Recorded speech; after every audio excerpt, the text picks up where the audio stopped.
नरेंद्र मोदी को प्रधानमंत्री बने हुए 8 साल हो जाएंगे, यानी कि बीजेपी सरकार को केंद्र में आए हुए 8 साल हो जाएंगे। इन 8 सालों में देश कितना बदला है, क्या कुछ देशवासियों को मिला है, देश ने कितनी तरक्की की है और देश में क्या माहौल बना है, ये सब मैं आपको बताऊंगा। और सबसे बड़ा सवाल कि देश के आर्थिक हालात कैसे हैं और कितने सुधरे हैं और कितने सुधरने का इन्होंने वादा किया था। ये तमाम जो ऐसे मुद्दे हैं उठकर अब इसलिए आए हैं ताकि 8 साल पूरे होने पे इनकी उपलब्धि गिनानी इसलिए जरूरी है क्योंकि मीडिया का जो काम है वो मीडिया कर नहीं रही है। मीडिया तमाम मुद्दों पर चुप है और वो आजकल क्या चला रही है और जबकि चलना क्या चाहिए ये मैं आपको आज बताऊंगा। इस मामले में पूरी आपकी क्या राय है वो भी मैं आपसे पूछूंगा। शुरू करते हैं शुरुआत से। नमस्कार, मैं हूं राशिद और सबसे पहले बात करते हैं रोजगार पर, महंगाई पर, गरीबी पर, स्वास्थ्य पर, महिला सुरक्षा पर, गरीबी पर, भ्रष्टाचार पर, अर्थव्यवस्था पर, जीएसटी पर, नोटबंदी पर। ये तमाम ऐसे मुद्दे हैं जो मोदी सरकार में हुए हैं और सरकार ने इन पर कैसे काम किया है ये आपको देखना बहुत जरूरी है क्योंकि ये सारे मुद्दे सीधे आपसे जुड़ते हैं जिसमें आपका या तो भला होता है या फिर नुकसान होता है, या तो आपको कुछ मिलता है या फिर आपको भुगतना पड़ता है। देश की जनता इस समय इन तमाम मुद्दों से जूझ रही है और इन्हीं मुद्दों पर बीजेपी सरकार केंद्र में आई थी वादे लेकर। सबसे पहले बात करते हैं महंगाई की, जिसमें सरकार ने तमाम दावे किए थे। मैं दोनों ही बातें आपको बताऊंगा, क्या ठीक हुआ है और क्या बिगड़ा है। महंगाई आज अपनी चरम सीमा पर है। दाल, चावल, आटा, चीनी, नमक, तेल सारे सबके रेट में 50% से लेकर 70% तक की बढ़ोतरी हो गई है। पेट्रोल डीजल आप देख चुके हैं। रोजगार 2 करोड़ हर साल नौकरी देने का वादा किया था सरकार ने, लेकिन 2 लाख भी नहीं दे पा रही बल्कि उल्टा कम हो रही हैं। और महिलाओं के खिलाफ अपराध कितने कम हुए हैं आप बखूबी जानते हैं कि देश के कोने कोने से जब घटनाएं होती हैं तो पूरा देश सुलग उठता है। इसके अलावा बात करते हैं किसान मुद्दे पर। किसानों की आर्थिक स्थिति कितनी सुधरी है। अगर किसानों की आर्थिक स्थिति सुधरी होती तो किसान आंदोलन इतना लंबा नहीं चलता। हालांकि सरकार ने उनकी मांग मान ली। गरीबी कितनी मिटी है। भ्रष्टाचार कुछ स्तर पे कम हुआ है लेकिन सरकारी दफ्तरों में बढ़ गया है। ऐसा मैं नहीं, ऐसा जनता कहती है। जिस तरह से सरकारी दफ्तरों में लूट खसोट हो गई है। पुलिस वाले जहां रिश्वत में पहले 50-100 रुपए में मानते थे, आज वो 500-1000 में मानते हैं क्योंकि चालान की रकम जो है वो बहुत मोटी हो गई है, इसलिए वो भी साफ कहते हैं। इसके अलावा बात करते हैं अर्थव्यवस्था की, जहां अर्थव्यवस्था में 5 ट्रिलियन मोदी सरकार का ये दावा है कि हम इतनी इकोनॉमी करेंगे, लेकिन पहले से अर्थव्यवस्था सुधरी है। इसके अलावा बात करते हैं जीएसटी, नोटबंदी।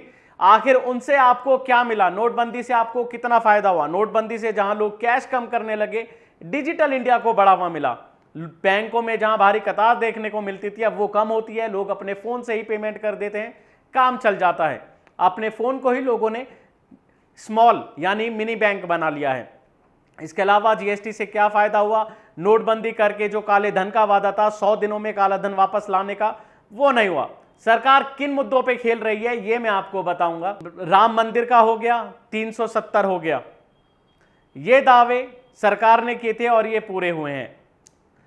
जम्मू कश्मीर के नाम पे वो खेलती है, सरहद के नाम पे वो खेलती है, चीन पर कब्जे के नाम पे वो खेलती है, पड़ोसी मुल्क के नाम पे वो खेलती है, मंदिर के नाम पे वो खेलती है, और जहां ये वादे उन्होंने पूरे किए हैं। लेकिन देश में चल क्या रहा है और होना क्या चाहिए था। 2014 के पहले वीडियो देखिए जिसमें मोदी जब गुजरात के सीएम थे तो वो क्या कह रहे थे। आपको महंगाई कम चाहिए या नहीं चाहिए। पेट्रोल डीजल 30-35 रुपए चाहिए या नहीं चाहिए। देश में अच्छा माहौल चाहिए या नहीं चाहिए। बाबा रामदेव का वो वीडियो याद दिलाना चाहता हूं जिसमें वो आपकी अदालत में बैठते हैं रजत शर्मा के शो में और कहते हैं कि जनता को कौन सी सरकार चाहिए, 60-70 रुपए पेट्रोल वाली सरकार चाहिए या 35 रुपए वाली सरकार चाहिए। महंगाई कम वाली सरकार चाहिए या महंगाई बढ़ाने वाली सरकार चाहिए। और अब जब पत्रकार रामदेव से सवाल करते हैं तो रामदेव उनसे बदतमीजी करते हैं। ये वो सरकार है जो सरकार बनने से पहले तमाम दावे कर रही थी। दिल्ली की सड़कों पर महंगाई बढ़ने पर इस बीजेपी पार्टी की नेता चूड़ियां तोड़ रही थी, लेकिन अब उनके कान में जूं तक नहीं रेंगती है, मुंह में दही जमा रखी है। पेट्रोल जब 250-300 रुपए का था जब चूड़ियां तोड़ी थी, आपको याद होगा, और आज 1000 रुपए हो गया है। इसके नाम पे सब्सिडी के मात्र कुछ रकम कर दिए जो वापस मिलने लगेगी। पेट्रोल डीजल के रेट जब ज्यादा होते हैं तो इसका जो ठीकरा होता है वो तेल कंपनियों पे फोड़ा जाता है, लेकिन जब इसमें 8-10 रुपए की कटौती की तो पीएम मोदी सामने आते हैं टीवी अखबार क्या दिखा रहा है ये मैं आपको बताता हूं, और देश में चल क्या रहा है। आइए इस मुद्दे पर आते हैं। शिवलिंग चल रहा है, हिंदू मुसलमान चल रहा है, बिल्डोजर चल रहा है, मस्जिदों में खुदाई हो रही है। ताजा मामला अगर अब मैं बताऊं तो कर्नाटक का है, मंगलूर में मलाली इलाका है, जहां मस्जिद के नीचे एक मंदिर का ढांचा निकलने का दावा किया है। अब उसमें वहां काम रोक दिया है, वहां पर भीड़ जमा हो गई है। मौके को देखते हुए 144 लगाई गई है ताकि माहौल ना बिगड़े।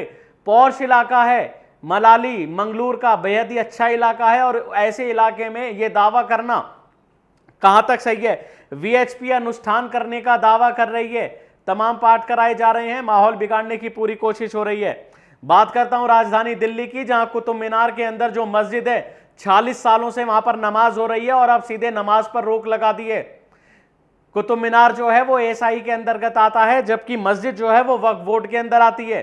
और इस मामले में हिमाल अख्तर जो कि वकील और दिल्ली वक्फ बोर्ड के मेंबर हैं, उन्होंने साफ कहा है कि इस मस्जिद के जो मौलाना हैं, इमाम साहब हैं, उनके फादर कभी इमाम साहब थे और आज उनके बेटे हैं। 46 सालों से यहां नमाज हो रही है, लेकिन जवाब के लिए 46 घंटे तक नहीं दिए, तुरंत आके नमाज पर रोक लगा दी। आखिर कितना सही है।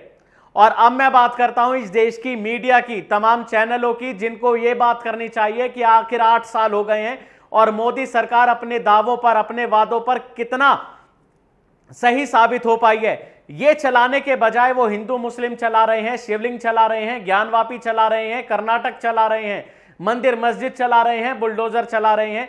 देश की तमाम जनता के वो दावे, वो वादे उनको रूबरू नहीं करा रहे कि आखिर जिनसे उन्होंने वोट लिया था। 140 करोड़ देश की आबादी है और उन सभी ने बीजेपी को चुना, उनमें से ज्यादातर ने बीजेपी को चुना, तभी तो बीजेपी की सरकार है। लेकिन वो तमाम वादे मीडिया नहीं गिना रही है, जिसके वो पैसे लेती है, जिसकी वो तनख्वाह लेती है, जो वो पेशे से है। और ये तमाम मीडिया, अखबार, टीवी चैनल सब क्या दिखाने में लगे हैं आपको बखूबी पता है। आपकी जो भी राय हो, इन तमाम मुद्दे जो देश आज जिनसे जूझ रहा है, इन पे आप क्या राय रखते हैं वो मुझे जरूर बताएं। शुक्रिया।